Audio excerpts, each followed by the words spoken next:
So I need to know, are you ready to be transformed? Shouts Scott Ross to the 900-strong crowd in the auditorium. They respond with raucous applause.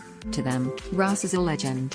He ran George Lucas's visual effects company, Industrial Light Magic ILM, in the 1980s, then founded his own Oscar-winning effects firm with James Cameron. His audience is largely made up of young people looking to follow in his footsteps: animators, video game designers, concept artists, illustrators and effects specialists. These are the people who build the digital worlds where we're increasingly spending our leisure time, in movies, games, and virtual reality. They are transforming culture, and they've come here to transform themselves, even if they're not exactly sure what into. Welcome to Trojan Horse Was a Unicorn. If the name sounds odd, that seems to be the idea. It takes place in Troia, Portugal, an idyllic peninsula just south of Lisbon. Its organizers describe it as Burning Man meets Dead Talks, though it's equally a spiritual retreat. Students and young professionals come here from across the world, as do big industry names looking to hire new talent, make connections and softly promote their brands such as Disney, DreamWorks, Pixar, Google, Oculus, the Facebook and VR company, King, the makers of Candy Crush Saga, and Unity, makers of the preeminent game engine. It's not a fair, it's not a conference, it's not a festival. There's nothing to buy. It's really an experience, says Andrea Luis, the 36-year-old creative force behind THU, as it's often abbreviated. It is 1 week where you come to change your life and understand what you are doing. Founder of the country's first computer graphics school, Luis launched the event 5 years ago, frustrated at the difficulty Portuguese students had in getting recognition from companies abroad. The first year, 100 people came. Last year it was 600. This year, most of the €600 tickets sold out in 24 hours. This is a booming industry, and a global one. All but 3 of the 20 highest-grossing movies this year so far are effects movies. Until the 2000s, VFX was primarily a Hollywood concern. Now, thanks largely to the Harry Potter movies, the UK is one of the world's centers, employing some 6,000 people. ILM, which is now owned by Disney, opened its London office 4 years ago. It now employs 500 people, supervising big titles such as the Star Wars series, Avengers: Age of Ultron, and Jurassic World 2. Much of what we see in big-budget movies is now digital, even in movies we assume to be live-action. CGI is not just used for mythical creatures and sci-fi worlds, but also costumes, props, sets, crowds, buildings, cities. Gravity, for example, whose Oscar-winning effects were produced in London, was entirely CGI apart from the actors. Technically, it is animation. Movies such as Disney's recent, uncannily photorealistic Jungle Book point to a digital future indistinguishable from the real thing. All of this depends on human artists like the people who come to THU. What appears on screen begins in their minds and sketchbooks. The movie and gaming industries could not exist without them.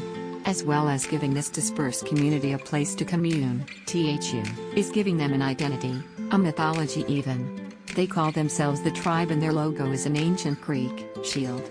Ticket buyers are warriors, the industry insiders are knights. These 40-odd knights give talks and lead workshops, but easy social mixing is equally encouraged, be that a drink in the open-air bar, a karaoke competition, or a midnight virtual reality battle.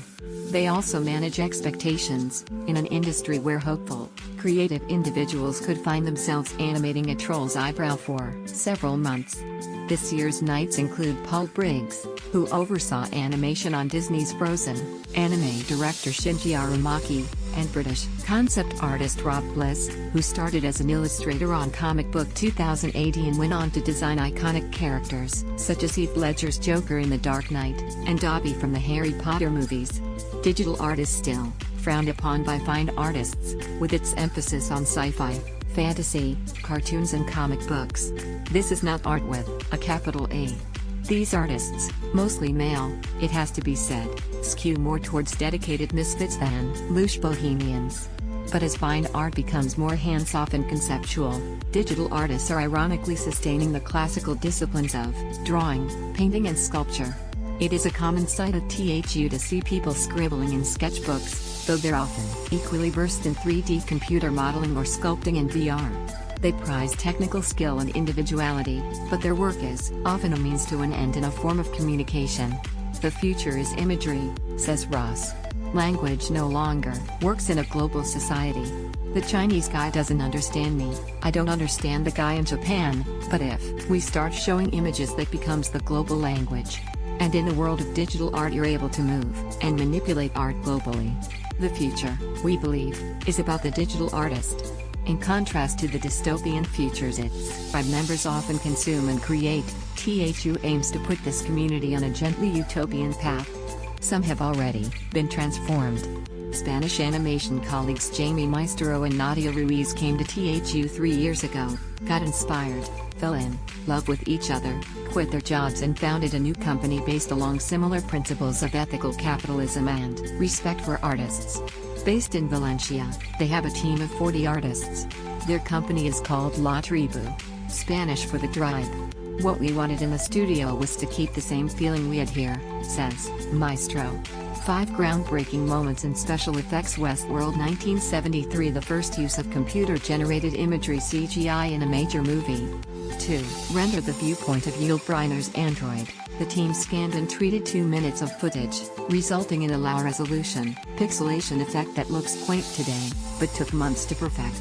Young Sherlock Holmes 1985, the Steven Spielberg-produced children's adventure features the first CGI character, a knight made of panes of stained glass, who leaps off a church window and waves his sword for 30 seconds.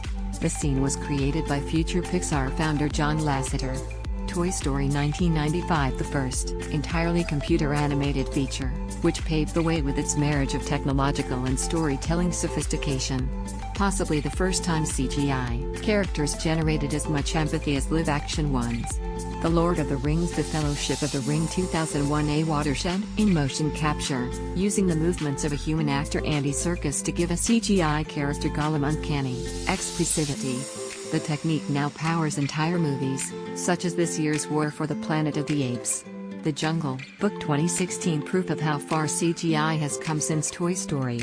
Apart from Mowgli, everything in the movie is computer-generated, but it is almost indistinguishable from reality. Disney is now giving other old titles the same treatment, such as Aladdin, Pinocchio and Dumbo.